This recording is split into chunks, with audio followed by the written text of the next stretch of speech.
Behold, ye who pass me by, know one day thou shalt be as I, worm-eaten, and in the ground, pray thou shan't go far down. Woo! Oh, Ichabod, you scared us. Oh, did I? Now, take that same charming schoolmaster, put him in the schoolhouse, built where the Pocantico flows into the Hudson, and oh, he became a regular martinet. Why, if he met some obstreperous Dutch lad loitering along the flowery path to knowledge, he would bring him up and say, now listen, I'm going to have to give you a lesson that you will thank me for the rest of your life. And then he would bring down the birch rod with an appalling thwack, and the poor little lad, wah! But when the paddling was done, you'll thank me for this for the rest of your life, Ichabod would insist. And the little lad would go back to his bench, and then when Schoolmaster Crane turned around, why, the little fellow would reach into the back of his breeches to pull out the chapter book he placed back there, for paddling protection. Now, when school was done, Ichabod returned to being his affable self. Why, he'd play games with the children like Blind Man's Bluff and Nine-Man Morris. And when the sun began to set over the Tappan Zee, gather in, children. I'm going to give you a reading from my favorite book, Cotton Mather's History of Witchcraft in Old New England. Oh, listen to this passage. When the demons began possessing the young women of Salem, first they trembled, and then twitched, and then they went all akimbo.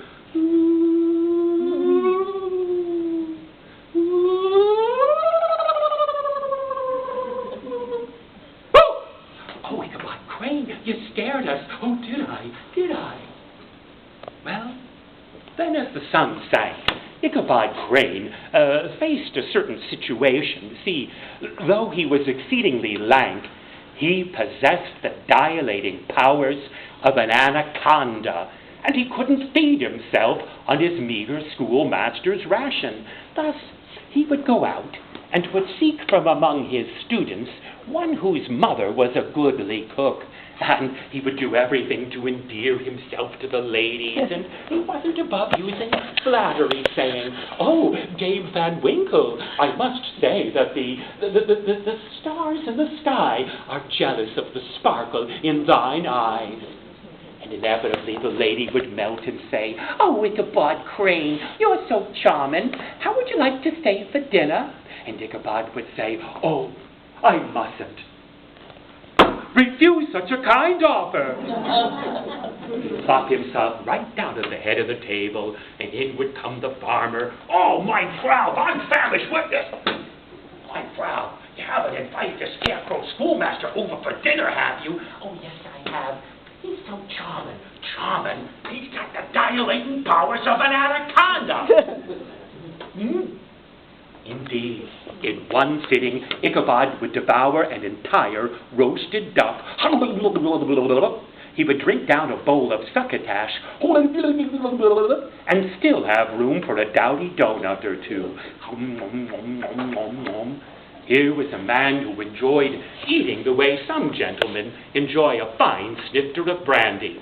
You know what I'm talking about, don't you there? Well, Ichabod's favorite part of the meal came when the dining was done. He welcomed the arrival of the long-stemmed pipes and the roasting apples. And when the sweet apples began to fill the air, and the smoke too, Ichabod knew. Soon the room would fill with ghostly tales told of Sleepy Hollow. No detail proved too grotesque for the capacious, storied appetite of Ichabod Crane. "Oh, tell me about the wailing woman in white. Oh, she drifts around before storms and wails. What about Andre's ghost? Watch for his invisible hand. And what of the headless horseman? Oh, Ichabod, this much you gotta know. That horseman ain't never found its head. And now some say this is what it does. When it goes out and it can't find its own head, sometimes it looks to drag into its grave the head of another. Which could provoke Ichabod to shriek. The farmer would wake and say, "Ichabod Crane, are you still here enjoying the hospitality? Here's your hat. What's your hurry? Good night." Ichabod would then find himself on the stoop, facing a long, wending walk back to the homestead where then he was being housed. It's one thing listening to ghost stories told cozy round a fire or within the confines of your library. But it's quite a different thing when you step into the gloom and spell of Sleepy Hollow. Ichabod discovered all nature conspired to haunt. He'd walk along, crunch, crunch, crunch. What was that? Is some uncouth goblin stalking me? Oh, what was that? Was I hit by a witch's token?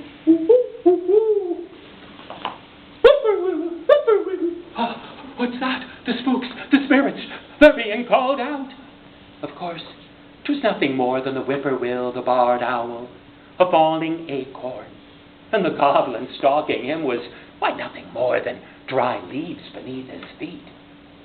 To fend off these spirits and all other spirits of the night, however, Ichabod practiced the ancient custom of lifting his voice into a holy psalm to fright off those dark things in the night. He'd sing, "In linked sweetness long drawn out, may all ye spirits be cast out. Begone, begone, haunt me not." At night, the folk in Sleepy Hollow often settled themselves to sleep, listening to the thin, quavering voice of Ichabod Crane passing by the by. I, Ichabod, could have enjoyed a quiet life passing by the by, even with the abounding spirits, had he not become beguiled by a spirit more bewildering than any headless goblin. You see, Ichabod Crane had fallen under the spell of a flirtatious woman. Any of you under the spell of a flirt? A couple, maybe? Well, Ichabod thought that he was on a course to true love. See, Katrina Van Tassel was the daughter of the wealthiest farmer in all of Sleepy Hollow and Tarrytown. So often old Baltus would declare, "Now listen, everyone, I ain't proud of my wealth. I'm just presiding over it until the day when Katrina, my one and only, marries. Then she and her husband can inherit the whole estate." And Ichabod thought, I could court and spark Katrina, and then all of the Van Tassels would belong to us. Thus, every time Ichabod passed by Van Tassel's, he would look upon it, his mouth watering. Why, he'd gaze out into the field, and he would see the wheat waving, "Ichabod, Ichabod!"